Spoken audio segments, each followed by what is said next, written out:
जय भीम नमो बुद्धाय दोस्तों, मैं राहुल नागपाल और आप देख रहे हैं राहुल लाइव 85। आज हमें लखनऊ की सड़कों पर, और जैसा आपको विदित है कि आज 9 अक्टूबर है। 9 अक्टूबर को माननीय साहब कांशी राम का 15वां परिनिर्वाण दिवस है।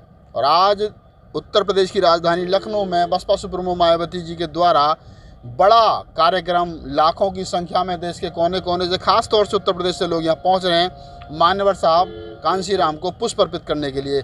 हम सफ़र कर रहे हैं आज चलते चलते के खास प्रोग्राम में MP आज़ाद साहब के साथ में। उनकी गाड़ी है और हम गाड़ी में बैठे हैं। आप उनसे बातचीत करते हैं कि क्या तैयारी जो है वो इस प्रोग्राम की है, क्योंकि वो भी जो लोग तैयारी इस पूरे प्रोग्राम को लेकर के कर रहे हैं, उनमें एक नाम MP आज़ाद साहब का भी है, जिन्होंने यहाँ देश के कोने कोने से जो लोग पहुँचे हैं उनके रुकने की, खाने की, पीने की, नाश्ता की, नहाने धोने की व्यवस्था की है। बड़ा काम है। लोग हारे थके देश के कोने कोने से आते हैं, तो उनको अगर अपने घर से 500, 700, 1000 किलोमीटर चलने के बाद में अगर रहने खाने की, पीने की व्यवस्था बन जाए तो बहुत अच्छी बात है। आज़ाद साहब से बात करते हैं। आज़ाद साहब, ये जो प्रोग्राम आज होने जा रहा है, जिसको बहन जी खुद संबोधित करेंगी, मतलब इसका मेन उद्देश्य क्या है? चुनावी बिगुल समझें इसको कि चुनावी बिगुल फूंका जा रहा है? पहले तो बहुत बहुत धन्यवाद आपको और आपके सभी दर्शकों को। देखो, ये चुनावी दौर तो चल ही रहा है जी। और आज 15वीं पुण्यतिथि माननीय कांशी राम साहब की है, जो विदित है 9 अक्टूबर होती है। माननीय बहन जी काफ़ी दिनों के बाद जो निकल रही हैं, लोगों के एक मुंह पे तमाचा भी है कि बहन जी नहीं निकलती हैं। बहन जी समय पर निकलती हैं, जैसे कि शहर समय पर निकलता है वैसे बहन जी निकली। और आज बहन जी के 2 कार्यक्रम है। आज लखनऊ में कार्यक्रम, पंजाब में कार्यक्रम है पुण्यतिथि पर ही, तो वहाँ भी निकलेंगी।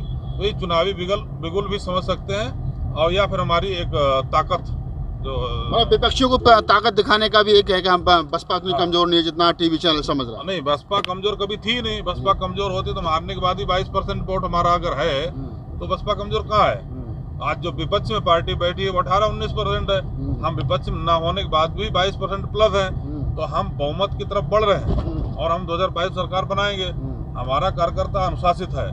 बहुजन समाज पार्टी के जितने भी कार्यकर्ता हैं, समर्थक हैं, सब अनुशासित हैं, हुड़दंगी नहीं है। वो लोग क्या करते हैं, हुड़दंग करके दंगा कराना। हमारा क्या है, लॉ एंड ऑर्डर के नाम से BSP जानी जाती है, बहन जी जानी जाती है, तो लॉ एंड ऑर्डर मेंटेन करना मुख्य भूमिका है बहन जी की।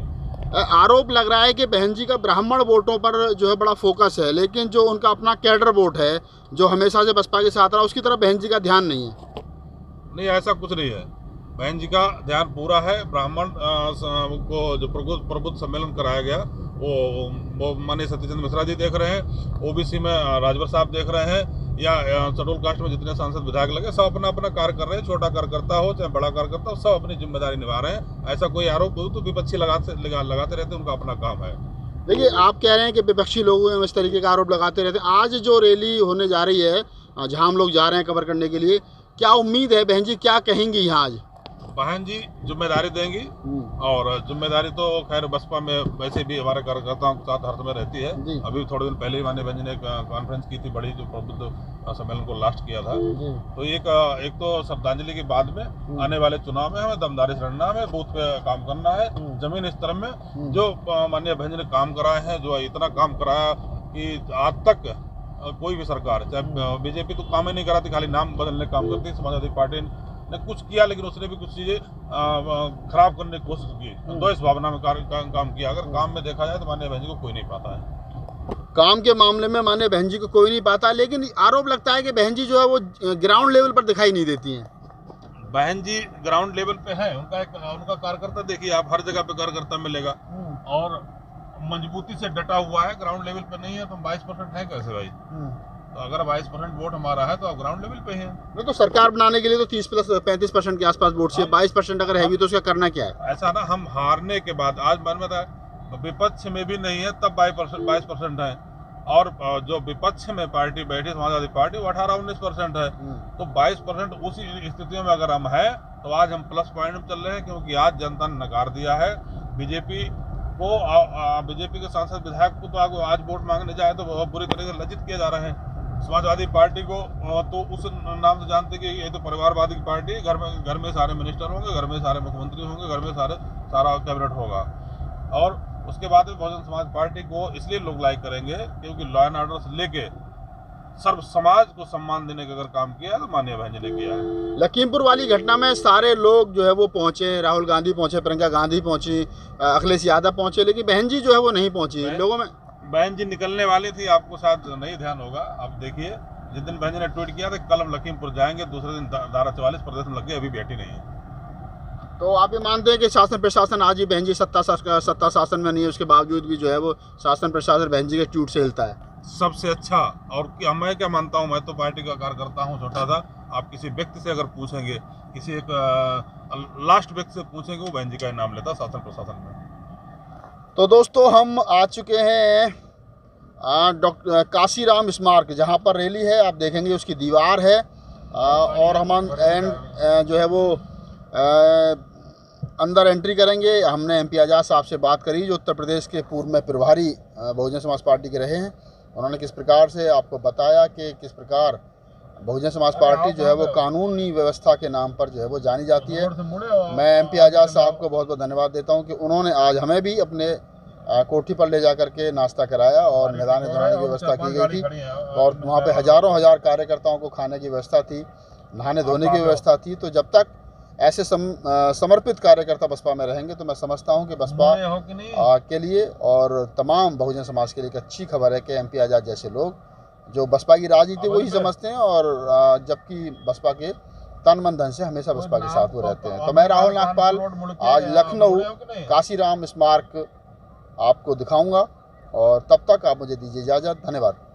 कि आप कल से यहाँ डटे हुए हैं, और जैसा कि आप देख रहे हैं जन सैलाब पूर्व आने से भी 1-1.5 घंटा पहले, बल्कि कल शाम से ही पूरा आज समर्थक जितना भी हमारा बहुजन समाज मीडिया से लेकर के, चाहे समर्थक हो, चाहे कार्यकर्ता हो, चाहे हमारे विचारधारा जुड़े हुए हैं, सब आ रहे हैं आज माननीय बहन जी को जो उत्सुकता देखने के लिए।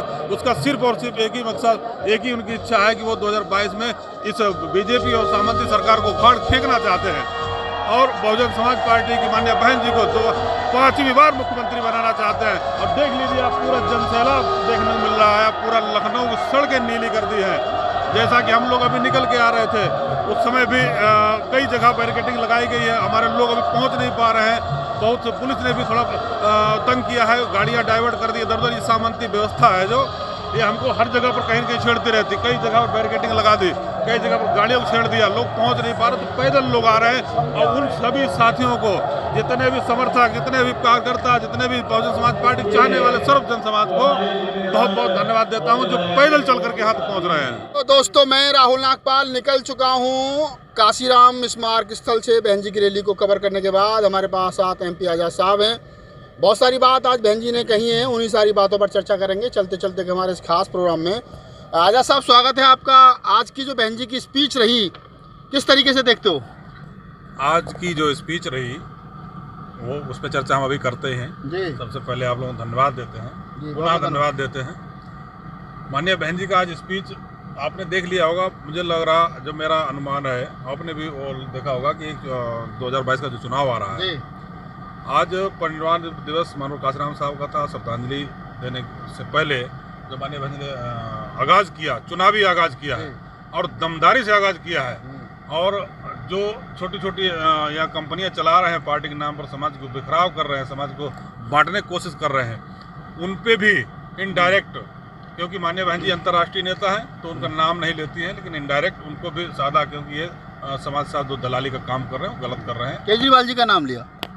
हाँ, नहीं, नाम लिया है, नाम तो एक आध और भी लिए हैं, वो नाम लिया, अच्छी बात है। ये सब एजेंट टाइप के जो काम कर रहे हैं ना, जो पार्टी हमारे निकल कुछ लोग जा रहे हैं, या अनुशासन तब जो उनको निकाला गया, आज बुराई करने का काम कर रहे हैं। आज उनसे ये बात पूछो खाली जाकर के, उनकी जो संपत्ति बनी, जो उनका सम्मान बना, जो आज इज्जत बनी, वो बहुजन समाज पार्टी की देन है, और वो जिंदगी में कभी चुका नहीं सकते। वो उनका अंतरात्मा भी कहता है, उनके मुंह से निकलता भी है।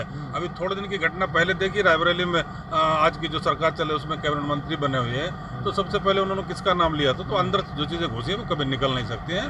तो उन्होंने दल बदल लिए हैं, दिल तो यहीं लगा हुआ है। तो आज की जो बहन जी की स्पीच है, जो लगभग 40 मिनट की स्पीच रही, क्या है, मतलब मुझे लगा टोटल राजनीतिक और 2022 को ध्यान में रखकर स्पीच थी?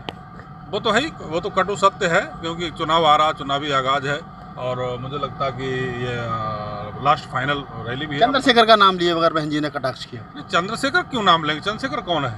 उनके सामने चंद्रशेखर क्या है? तो चंद्रशेखर को कोई लेने देना नहीं है, कोई बराबरी में नहीं है। वो अपना काम अपना कर रहा है, अपने दुकान चलाने की कोशिश कर रहा है, करने तो समाज देखो वोट के नाम पर माननीय बहन जी के साथ बहुजन समाज पार्टी के साथ व्यक्ति खड़ा है। हुड़दंग में कुछ युवा साथी हैं इधर उधर गुमराह हो जाते हैं, तो उन युवा साथियों से मैं कहना चाह रहा हूँ, देखो जब तक सत्ता में नहीं आओगे आप, ठीक अच्छी बात है, संगठन चलाते रहते तो संगठन में उनका बड़ा सम्मान किया गया, लेकिन पार्टी बनाने की ऐसी आवश्यकता थी नहीं। पार्टी बनाई, हालांकि उस पार्टी जब बनी थी तब मैं भी था, लेकिन वो समझाने के तौर पे गया, उसके बाद नहीं समझ में आया तो मैं वहाँ चला भी आया था। तो ये सब कई चीज़ें हैं, वो अपनी दुकान आज लखनऊ में ही बामन मेश्राम की जो बहुजन मुक्ति पार्टी है उसका भी एक अधिवेशन है। बामन मेश्राम जी, माननीय बामन मेश्राम जी बोलते क्या है क्या करेंगे उनका कुछ पता नहीं है, ठीक है। उनका मकसद सिर्फ है एम्प्लॉइयों से चंदा इकट्ठा करना और कोई काम नहीं है। वहाँ जा कर के देख सकते हैं, वहाँ 1500 लोग जो भी होगा, तो उनका मेन मकसद अभी तक कह रहे थे हम किसानों की लड़ाई लड़ेंगे, किसानों की लड़ाई लड़ेंगे, आज मानव साहब की श्रद्धांजलि दे रहे हैं। तो उनका कुछ मकसद नहीं है, ये सब चुनावी मेढक हैं। आज निकलेंगे चुनाव के टाइम पर और निकलेंगे टर करके, वो कुल मिला करके उनका एक ही मकसद है कि माननीय बहन जी को सत्ता में आने दो, बहुजन की राजनीति ना बढ़े। अगर बहन जी सत्ता में नहीं आती तो इनका क्या फायदा हो जाएगा व्यक्तिगत? इनका फायदा है ना, क्योंकि ये वहाँ से खर्चा पानी लेते हैं, वहाँ की एजेंटी कर रहे हैं, तमाम ऐसे एजेंट हैं, उनके प्रूफ के साथ दिखा सकता हूँ। चाहे ये छोटी छोटी कंपनियाँ चला रहे हैं, राजनीतिक कंपनियाँ चला रहे हैं, तो इनकी फंडिंग देख लो कहाँ जा रहे हैं। आज आप यहाँ पैदल चले हैं, कल आप हवाई जहाज बोल रहे हैं, मतलब क्या है? तो इनको जो फंडिंग कर रहे हैं तो जाहिर सी बात है उनकी वकालत तो करेंगे। अच्छा चलिए चलते बता दीजिए कि 2022 में जो विधानसभा चुनाव है, बसपा क्या भूमिका में रहेगी? बसपा सरकार बना रही है और मजबूती सरकार बनाएगी, बहुमत सरकार बनाएगी। कैसे बनाएगी? कैसे बनाएगी? चुनाव द्वारा। हमारा बूथ स्तर देखिए, बाकी आपने रैली में इसको कवर आज बहन जी ने कार्यकर्ताओं को हड़का भी दिया, विधानसभा लेवल पर काम कीजिए और अगर मैं संतुष्ट नहीं हूँ तो विधानसभा लेवल पर आकर चेक भी करूँगा। नहीं, ये अच्छी बात है, ये तो बहुत अच्छी बात है, तो कार्यकर्ता हमारा चाहता भी है। लोगों के मुंह पर तमाचा जो आज दिया है और अच्छी बात है। माननीय बहन जी समीक्षा जैसे अब जिला की शुरू कर दी है, और जिस दिन जब राष्ट्रीय नेता दरअसल में कुछ लोगों ने बरगलाया था, उनको निकाल पार्टी से बाहर कर दिया गया, और जब पार्टी से बाहर कर दिया गया वो इधर उधर उठ पटांग बातें करने लगे। लेकिन अब साफ सुथ पार्टी बनी है और पुनः 2007 की पैटर्न पर आकर के हम बहुमत बना रहे हैं और बहुमत से सरकार बनाएंगे। बहुजन समाज पार्टी सरकार बनेगी, माननीय मुख्यमंत्री बहन जी बनेगी 5वीं बार।